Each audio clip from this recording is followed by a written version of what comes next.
Now I'm going to switch way ahead here, because, you know, I said at the beginning of the lecture series that the Bible is a hyperlinked text and everything refers to everything else. And so there's utility in reading it in linear order, but it's not a linear document. It's a document that you can move through in an infinite number of, there's an infinite number of pathways that you can use to walk through it. And all of the document expands upon and refers to all of the rest of the document. And so I'm going to switch to the Sermon on the Mount, which I think is probably the key document in the New Testament. And I'm going to switch to it because I think it's the closest thing we have to a fully articulated description of what it would mean to walk with God so that you're in the ark when the flood comes. It's the most fully articulated realization of that idea that leaps out of the metaphorical. Because if I say, well, you should conduct yourself like Noah and walk with God and build an ark, obviously those are poetic and metaphorical suggestions, and it's not that easy to bring them into practice, right? It's the distance, there's a big distance between you and the archetype. It isn't obvious how to manifest it in your own life, and what has to happen is the archetype has to be differentiated and articulated so that it becomes sufficiently practical and personal so that you can actually implement it. So I'm going to take apart some of the Sermon on the Mount. It starts in Matthew 5, and I'm not going to talk about Matthew 5. I'm going to talk about the end of Matthew 6 and most of Matthew 7. Consider the lilies of the field, how they grow. They toil not, neither do they spin. And yet I say unto you, that even Solomon in all his glory was not arrayed like one of these. Wherefore, if God so clothe the grass of the field, which today is, and tomorrow is cast into the oven, shall he not much more clothe you, O ye of little faith? Therefore take no thought, saying, what shall we eat, or what shall we drink, or wherewithal shall we be clothed? Well, those are famous lines, and that's sort of Christ the hippie, right? It's like, hey, let it all hang out. That's an old phrase. Do your thing, and everything will come to you. And these lines have been interpreted in that manner many times. But that's seriously not the proper interpretation, because there's a kicker with this injunction. And the kicker is this. For your heavenly Father knows that you have need of all these things. But seek ye first the kingdom of God and his righteousness, and all these things shall be added unto you. That's a lot different than the hippie thing, right? Because there's a very, very, very interesting idea here. It's certainly one of the most profound ideas that I've ever encountered.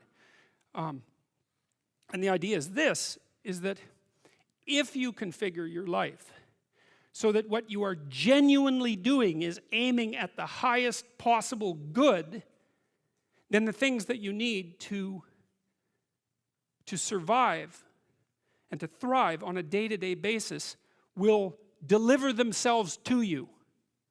That's a hypothesis, and it's not some simple hypothesis, right? Because what it basically says is, if you dare to do the most difficult thing that you can conceptualize, your life will work out better than it will if you do anything else. Well, how are you going to find out if that's true? Well, it's a Kierkegaardian leap of faith. There's no way you're going to find out whether or not that's true unless you do it. So no one can tell you either, because just because it works for someone else, I mean, that's interesting and all that, but it's no proof that it'll work for you. You have to be all in this game.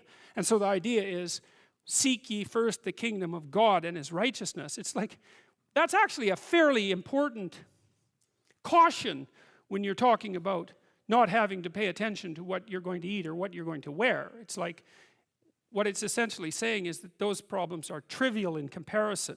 And the probability is that if you manifest yourself properly in the world, that those things will come your way is extraordinarily high. And I believe that that's exactly right. I mean, I've watched people operate in the world, and I would say that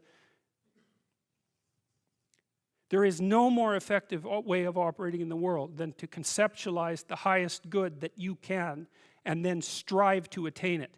There's no more practical pathway to the kind of success that you could have if you actually knew what success was. And so that's what this sermon is attempting to posit. It's like in the story of Pinocchio. You know, what happens at the beginning of the story of Pinocchio is that Geppetto wishes on a star. We talked about that a little bit. And so what Geppetto does is align himself with the metaphorical manifestation of the highest good he can conceptualize. And he makes a commitment, let's say. He aims at the star, and for him the star is the possibility that he can take his creation, a puppet, right, whose strings are being pulled by unseen forces, and have it transform into something that's autonomous and real. Well, that's a hell of an ambition. You know, and we're wise enough to put that in a children's movie, but too foolish to understand what it means.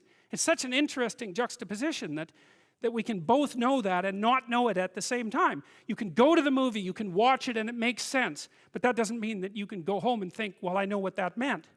Well, people are complicated, right? We exist at different levels, and all the levels don't communicate with one another. But the movie is a hypothesis, and the hypothesis is there's no better pathway to self-realization and the ennoblement of being than to posit the highest good that you can conceive of and commit yourself to it. And then you might also ask yourself, and this is definitely worth asking, is do you really have anything better to do?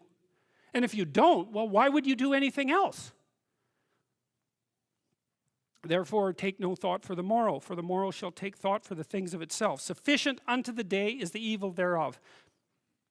I spent a long time trying to figure out what that meant too, because it's another one of those lines that can easily be read as pro-grasshopper and anti-ant. You know, you remember the old fable of the grasshopper and the ant? Maybe not. I'm not going to tell it, but the ant works and the grasshopper fiddles, and the ant has a pretty good time in the winter and the grasshopper dies. And so this is like a pro-grasshopper line, but it's not, because it says something else. It says that if you orient yourself properly and then pay attention to what you do every day, that works. And I actually think that that's in accordance with what we have come to understand about human perception, because what happens is that the world shifts itself around your aim, because you're a creature that has an aim. You have to have an aim in order to do something. You're an aiming creature. You look at a point and you move towards it. It's built right into you. And so you have an aim. Well, let's say your aim is the highest possible aim. Well, then, so that sets up the world around you. It organizes all of your perceptions. It organizes what you see and you don't see. It organizes your emotions and your motivations.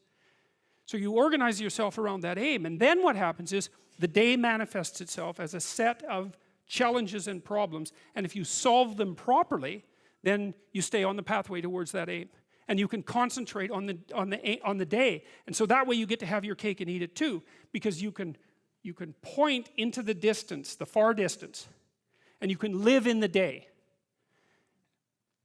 And it seems to me that that makes every moment of the day supercharged with meaning. That's how, because if everything that you're doing every day is related to the highest possible aim that you can conceptualize, well, that's the very definition of the meaning that would sustain you in your life.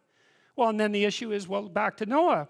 Well, all hell's about to break loose and chaos is coming. It's like when that's happening in your life, you might want to be doing something that you regard as truly worthwhile, because that's what will keep you afloat when everything is flooded. And you don't want to wait until the flood comes to start doing that, because if your ark's half built and you don't know how to captain it, the probability is very high that you'll drown.